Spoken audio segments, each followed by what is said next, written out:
Warning: this video contains disturbing content. Viewer discretion is advised. This video is an anonymous testimony of how Cirevam, current owner of LEGO gaming website Rock Raiders United, has openly protected convicted predatory pedophile Nicholas Kevin Kluzak. When asked to ban them, there are clear indications Cirevam is okay with pedophiles, and his active moderators are on his side. Previous owner and website founder Cyrem also did not ban the pedophile. The site should be shut down until all current administrators have been replaced with people who genuinely care and keep pedophiles out. All evidence is from real sites and chats, and has been anonymously submitted and gathered by volunteers. The people involved in the evidence may not know it is here, and it is used regardless of permission. If any evidence is unclear, leave a comment below and we will try to get better proof without breaking anonymity. The reader of this is not involved. I volunteered to help expose this administration. I am not a person, but the voice of many silenced Rock Raiders United members.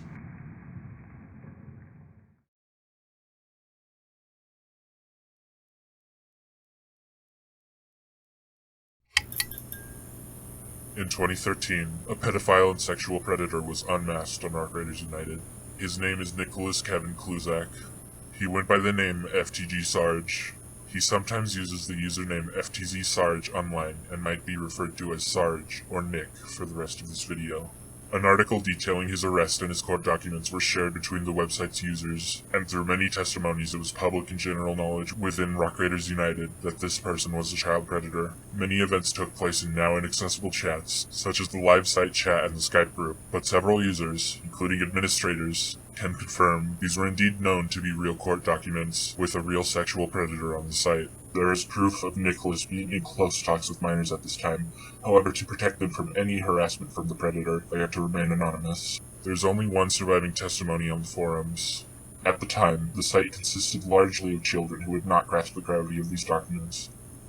The court documents went ignored by then-owner, Cyrem, for unclear reasons, and Sarge was never banned.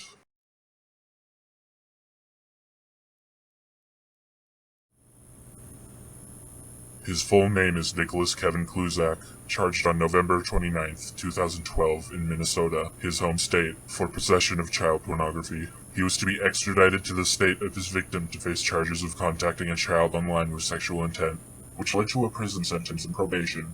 This is all info we can make out from the article, and it is unknown if the gaming website mentioned in the article and court documents is Rock Raiders United. To prove Nicholas is FTG Sarge, a lot of proof can be found in his Rock Raiders United posts and profile. The first thing to note is that the state of Minnesota matches, but the important part is the links he provides to his other accounts. His YouTube channel is named Kluzak 2005, with one video even showing his face, and his Twitter has the name Nick. He posted both about paintball and Rock Raiders on his Reddit account, which matches his Rock Raiders United and YouTube interests, and he said he made his internet friends on Rock Raiders United. He also stopped posting on Rock Raiders United in 2012, which is just before he first went to jail and was banned from online activities for several years. Conveniently, he returned after the probation was up. So we have the names Nick and Kluzak, as well as evidence of FTG Sarge being absent around the time Nicholas was banned from online activities, and his face appears in a video in one of his YouTube channels. There is no doubt that FTG Sarge is Nicholas Kevin Kluzak. Unfortunately, court hearings for the 2012/2013 cases are inaccessible, but the latest court hearing from 2019 has a full transcript that gives us a lot of information about the previous cases. Since 2012, he also has dozens of probation violations and claimed that he does not need treatment anymore. The latest full hearing, from 2019, confirms that Nick is still harassing the initial victim from 2012, who he potentially met on Rock Raiders United, and has kept talking to children and downloading child pornography. We should also show without any doubt that this person is not wrongfully convicted, or is a person that is not dangerous anymore. To do this, I will read from Nick's latest court documents from 2019. These were obviously not available during the 2013 events, but have been publicly accessible since 2019. The court documents are sickening in their entirety, so I will only read a few excerpts.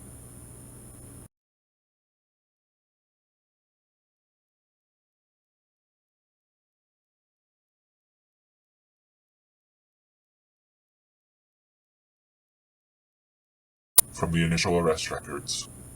The following items were taken from the loft as evidence. Red flash drive containing child pornography found on a table next to the computer. Black flash drive containing child pornography found on a table next to the computer. Verizon cell phone containing child pornography found on computer desk. Rental paperwork with defendant's name on it found near the computer table. Blue external hard drive attached to the desktop computer containing child pornography. Sony Vaio laptop computer containing child pornography found lying against the table. And black custom tower desktop computer containing child pornography.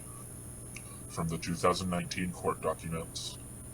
So in the court file ending in 130, that's from 2013. You and I met earlier, and we had discussed that this is the 9th violation in that case? Yes. And in the court file ending in 1051, we discussed that this was the 5th violation? Correct. And have all of the violations involved the same type of issues? I believe so. Okay. And those issues being? Pornography, electronic devices not allowed to have social media, continuing to have a picture of the victim, being terminated from treatment. I think that that's so pretty much not complying with the conditions of probation. Yes. After I explained some of the issues in a prior phone violation, she indicated that she was very fearful. In fact, I tried to communicate with her again, and she changed her number and hasn't responded to letters since our last communication. She indicated that she does not want to have any communication with Mr. Klusak, and she'd be afraid to be in the same room as him. In your opinion, have the probation violations been unintentional? No. Have they been minor? No. Have they almost always involved the defendant pursuing contact with juveniles? Pursuing contact or images of children, yes. Why are you recommending execution of the sentence? Nick has had several violations on both files. He's continued offending behavior throughout. He has continued to get devices that he's not allowed to have, who have unsupervised, unmonitored internet access.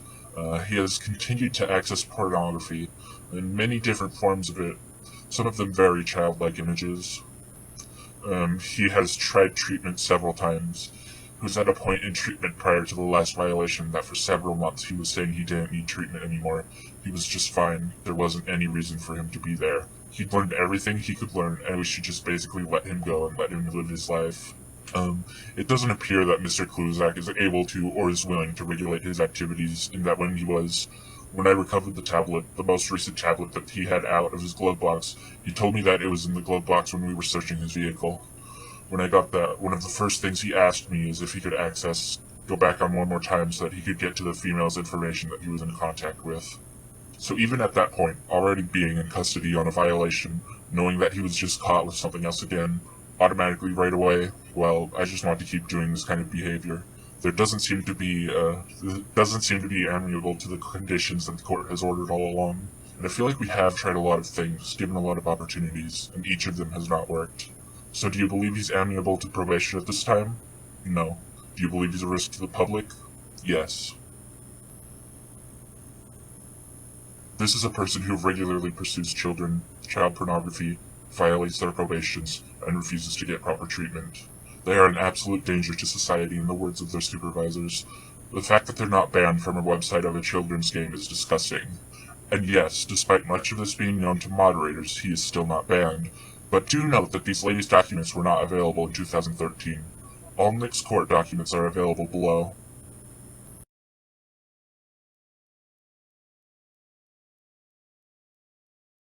This section contains stolen evidence. The people involved in any screenshots were never asked to consent to be in this video. Truth does not care. It should be obvious to anyone taking part of even a sliver of this information that Sarge should be banned from Rock Raiders United. Someone who does not agree with this is Cirevam, the current owner of Rock Raiders United. On January 21st, 2022, Sarge suddenly makes a post in the RRU Discord server. His first message is pinging Cirevam about being back, in a channel indicating they had been voice chatting in the server. There are no public messages indicating anyone recognized him right away, but we can't be sure of that, as Cirevam has the power to remove messages, so we cannot know if anyone called him out. Moderator conversations reveal it was definitely known that Sarge was a predator. Here is a conversation between a moderator and Cirevam, questioning why Sarge is allowed back on the day they appeared in the server again. It is claimed several users had complained to them too.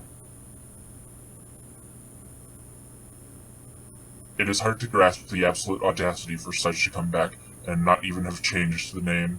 Sarge did not have a lot of interactions over the coming months, but never got called out for anything until May.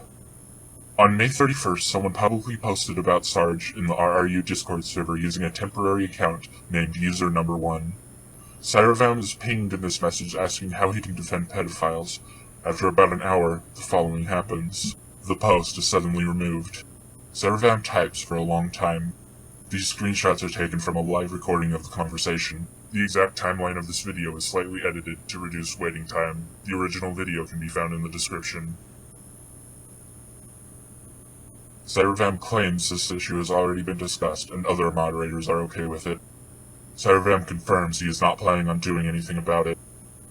After brief banter, he says he figured out who user number 1 is and proceeds to ban him, removing all evidence.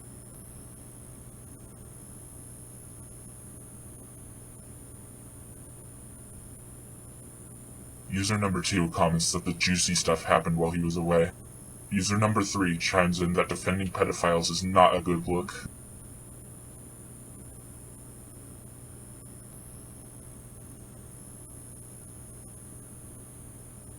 Cirevam silences them too and removes the post.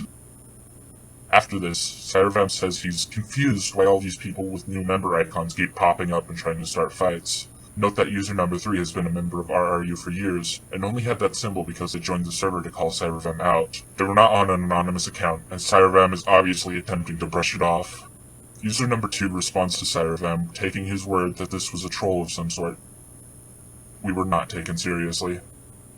There is no way Cirevam is unaware that Sarge is a pedophile and convicted, registered sex offender. He clearly removes the accuser's messages showing or attempting to prove that Nick is a pedophile. He dismisses this as already being discussed, confirming he knew beforehand. There is no indication the pedophilia accusation is new information to him, which would otherwise prompt a new discussion or some sort of surprise.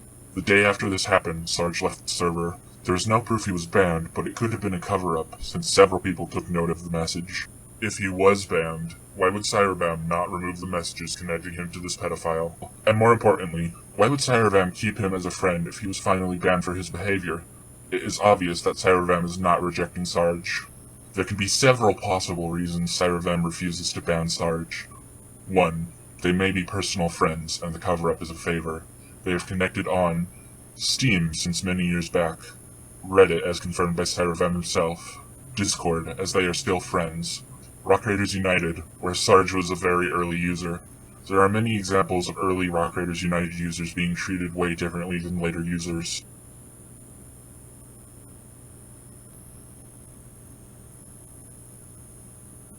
2.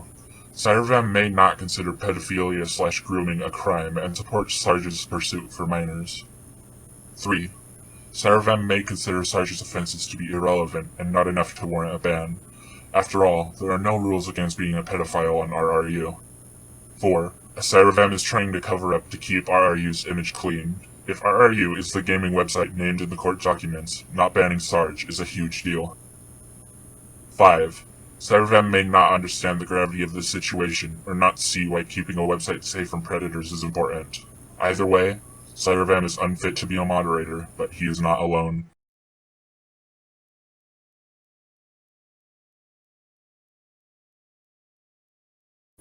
This is not something that the moderators have overlooked. Moderators are in a position with a lot of power that can also be abused. All of the moderators have full access to the IP address, email address, and birth date of users. This is one of many reasons why it is unacceptable for moderators to interact with pedophiles. There are 3 relevant moderators who currently control things on RRU. Antilles, Gilbert or McJabo, and Utterbodge or Jamie or lol username. There is also Shadow Dracona, moderating only the website, and has some influence but no power to ban people. There is evidence Jamie and Shadow Dracona have spoken out to ban Sarge, but have been silenced by other moderators. The moderators McJoblis and Antilles, on the other hand, have not spoken out against this, and according to Cirevam himself, they are both okay with the decision. It is worth pointing out Antilles in particular is a very mysterious person with barely any posts or contributions to RRU in the last decade, and no clear reason as to why they're a moderator apart from being friends with Cirevam. There are many examples of early Rock Raiders United users being treated way differently than newer users, and moderator positions were mostly handed to personal friends of current moderators. Perhaps Nick's interests can explain why they are not keen on letting in new users into the team. Also, there is ApeMax, another barely active user who is still a moderator for some reason. They seem to have no involvement with anything, and their moderator role seems outdated. The rest of the moderators have fled the site over the years. It is also worth pointing out that Sarge was involved with projects with a previous site moderator, Addict Gamer, which indicates he was more involved with moderators than it looked. This was before Nick's crimes were known, and Addict Gamer has since retired as a moderator of Rock Raiders United, so they are likely not complicit in any of this.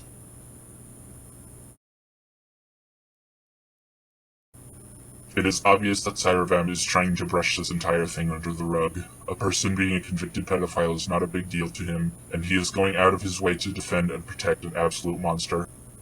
This has some obvious potential implications, such as Cirevam's own values being aligned with pedophiles, or not thinking pedophilia is a crime in itself. Though we can't confirm that, we can conclude child predators are not a bother to him, and are allowed on the site, at which point you have to ask if this site should actually exist.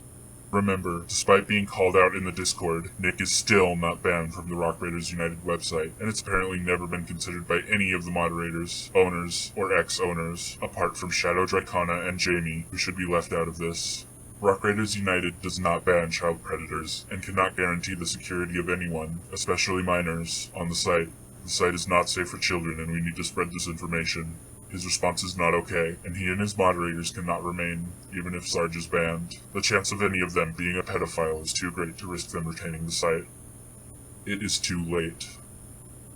If you agree that Rock Raiders United needs to either boot the mod team or shut down the site until this is resolved, spread this video, boycott the site and Discord, and send Cirevam messages to let him know your disapproval. After all, that is what he asked you to do. A final note. This is not a single instance. When this first was unearthed in 2013, the owner of Rock Raiders United was Cyrem, who also didn't ban the Predator, nor tried to make it public news. If a Predator is uncovered who was actively chatting with people through your website, with close ties to moderators, you should probably make an announcement to see if there are more victims. To avoid any name mix-ups, Cyrem abandoned RRU in 2020 after transferring the site to Cirevam to avoid certain drama, and nowadays goes by the alias Enex. Cyrem and Cirevam are very close, as evident by the site transfer, and they still talk closely to this day. Giving the site back to Cyrem is not a good idea for obvious reasons, but we have no evidence that he is a threat to minors. He does have other records making him unfit for leadership, which will be kept private for now. The Rock Raiders United we knew is dead and divided. The site only existed through the efforts of its users. The administration has been rotten to the core since the beginning, and this is just the tip of the iceberg. We have more that we hope we don't need to share. It's probably time for all of us to move on. Goodbye.